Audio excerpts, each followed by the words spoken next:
Құрметті қазақ елі, сіздерді Түркістан Ахмет Яссауи кәсіби колледж атынан 9 мамыр ұлы жеңіс күні мерекесімен шын жүректен құттықтаймыз.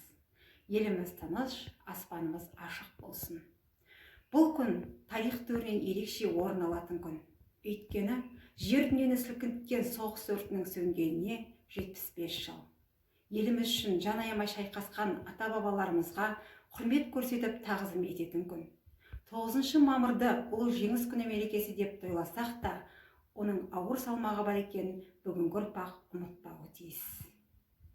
Құтты болсын жеңіс күні ағайын, көптен күткен ұлы күнде жар салайын.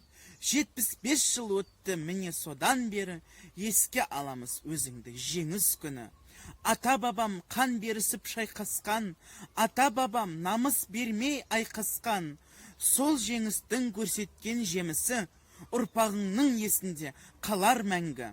Ұлы жеңіс күні құтты болсын, еліміздің дархан даласы кең, аспаны ашық болсын.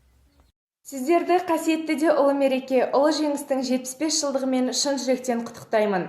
Жеңіс күнін қарсы алайық бәріміз, жеңіс күнін тойлайық жас кәріміз.